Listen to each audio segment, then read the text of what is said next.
Hello，大家好，我是 DP。今天我们来为群晖7.2系统安装一款局域网测速软件，名字是 Homebox。我们安装的是Docker 版本。按照道理上，按照原则上来讲，所有的 Docker 环境都可以安装。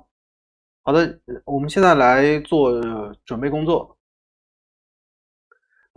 因为之前很多视频发链接，就是发第三方资源的链接，总是会被 AR 删除啊，或者怎么样，要去申诉才能回来。所以我做了一个网站，一个临时网站 dpit 点 lab00.com。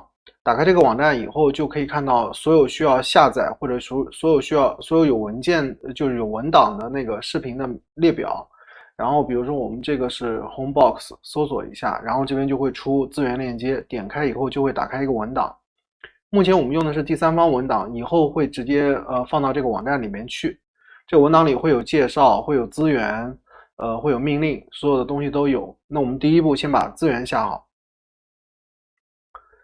这边是跨购网盘上分享的，打开这个以后，里面有两个文件，一个是点 .tar， 一个是点 .tir 点 .gz， 这两个什么区别呢？一个是解压缩版，一个是未解压缩版。如果你就是想省点网络，你就下点 .gz， 然后自己解压缩成点 .tir 就行了。如果你大小差不多，像这个直接下点 .tir 就可以了。好的，这个下载好了以后，我们来继续。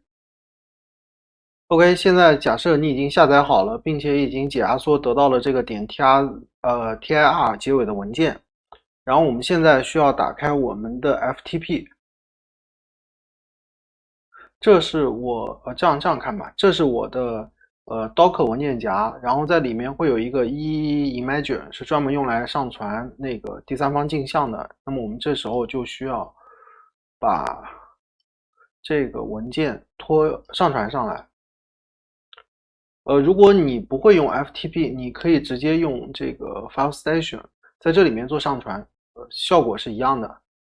好的，这个上传完了以后，这个我们就不需要，把它关掉。然后这个时候我们进入到 Container Manager， 我们要导入那个镜像。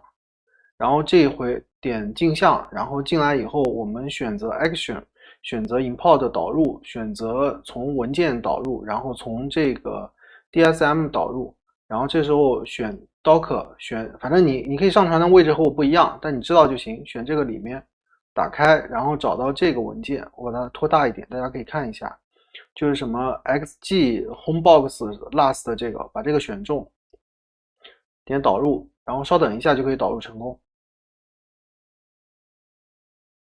好的，现在导入已经成功了。这个时候我们要做的非常简单，我们下面就可以开始安装了。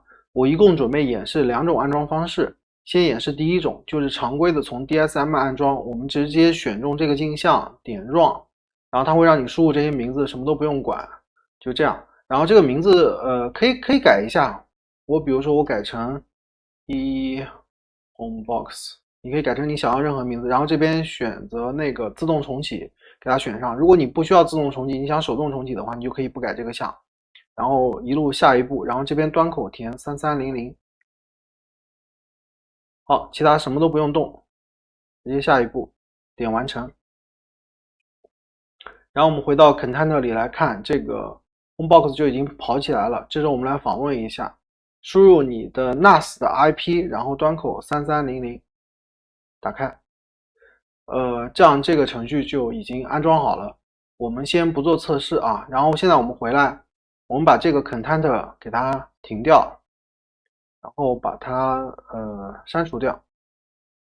因为我们用的是 Docker 嘛 ，Docker 随便删除 Container 没有问题，因为你的那个镜像一直在这儿，你可以随时来恢复它。然后回到我们这个安装指南的这个文本里面，我留了一个就是 Docker 命令。我觉得学 NAS 的人多少应该懂一点英文和懂一点技术，所以我留了一个命令。这个 Docker 命令前面都是固定的，然后这边这一段是说它会自动重启，对应了我们那个 GUR 里面选择的那个框。然后这个是设定的端口，是我们设定的那个参数。这个是外部端口，这个是 Docker 内部端口。如果你要改端口，一会儿就改这里就行。然后这个名字是你重命名的那一步，这个是保留，就是这个镜像的名字。我们把这个复制下来。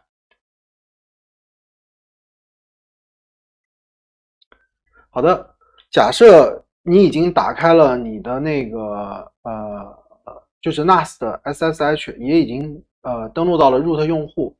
然后我这边看一下 Docker 的版本，我的 Docker 版本，我们 Docker 版本应该差不多，因为都是群晖自己安装的那个套件嘛。然后这时候我只需要复制这行命令进来。哦，不好意思，不好意思，需要复制这一行。刚刚我多按了一下复制，然后这样进来，然后跑一下，好的，这个 Docker 就成了。它的作用是什么呢？就是代替了我们之前所有的文本级就是那个 GUI 上，就是在这个界面上的操作。然后你看我们这边点那个详情，你就可以看到它的名字是homebox， 然后选了一个自动启动，然后端口也做好了。然后我们再打开这个，就是这个网址还是这样子的。这就是两种安装方法，两种安装方法是一样的。我建议大家去学习和尝试使用那个命令行的安装方式。好的，下面我们来做一下简单的测试啊。我这台机器是接 2.5G 交换机的，然后 NAS 那边也是 2.5G， 然后 NAS 上接的是 SSD， 所以应该是可以跑满速的。我们跑一下。它第一步做的是 pin 操作，第二步是做下载操作。这个下载是跑了 2.2 左右，我觉得就算跑满了吧。然后它上传是在 2.5、2.4 这个样子啊。特别说一下，这个上传和下载，它就是大流量上传下载的话，对 CPU 消耗比较大，所以对机器的 CPU 还是有一定要求的。好的，这样这个次测试就做完了。我们下面来再做点事情。我们先回到 Docker 的 Container， 就是容器界面，然后把这个东西给它停掉。下面我们做什么呢？点详情进来，然后点 Setting。这个时候你如果不需要自动启动，就是比如说如果关机了以后再开机，它让它自启动，你只希望就是你需要测试的时候手动来启动它，那么你把这个取消掉，这是第一点。第二点是端口。端口3300是一个比较敏感的端口，而且这个端口偏低，所以我们把端口改一下，51300。好的，这两步做完以后，我们点保存。保存完了以后，我们出来，然后把它启动起来，然后这个时候再访问3300，你已经访问不到了，你需要访问的是51300。好，跟刚刚一样，这就可以实现访问了。这步为什么做呢？就是即使在局网内，当然你局网如果很安全的话就无所谓。如果其他的，我们建议就是使用的时候尽量把端口去改一下。然后改完端口以后，你可以做什么呢？你可以配合公网 IP 或者内网穿透，然后加上 DDNS， 然后就可以做成就是外网的访问。比如说你想测一下比如你在星巴克正在喝咖啡，你想测一下从你现在这个机器，比如说用的是手机的热点，或者是星巴克的 WiFi 连接你家的网速是一个什么样的情况。虽然这个场景比较小，我们假设这样，然后你就可以把前面这个改成你的那个域名，就可以实现这个访问了。虽然这样操作，就是说在路由器里也把对应的这个端口改掉以后，你就可以用 DDNS 加那个公网 IP 或者内网穿透，实现一个远程的访问、远程的测速这么一个功能。但这里面有一些安全隐患，比如说它是一个 HTTP 的一个访问，即使你改了端口以后，它也是一个 HTTP 不加密的一个访问，而且这个作者没有提供 HTTPS 的接口。那么建议是，首先一定要把端口改掉，然后用 NAS 的这个里面作为开关，用完了以后就把它关闭掉，不要做一直打开的这么一个状态。当然你可以用远程控制你的路由器，定期把端口给它关闭掉，端口关闭就不能去使用了嘛。这边做常开也没有任何问题，反正要做一个控制。然后在后期我们会出一期关于 Nginx 做反向代理的视频，大概是什么意思呢？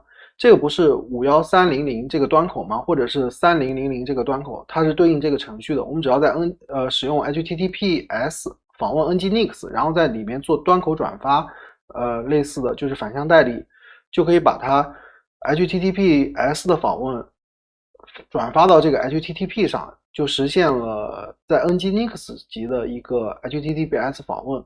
这个以后再说，反正如果远程使用的话，一定要注意安全。好的，这就是这期视频的全部内容。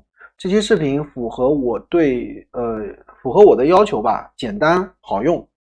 然后，如果这期视频对你有帮助，请帮忙点赞和转发一下。如果你有相同的经验想要分享，或者遇到相关问题，可以在评论区留言。谢谢大家，我是 DP。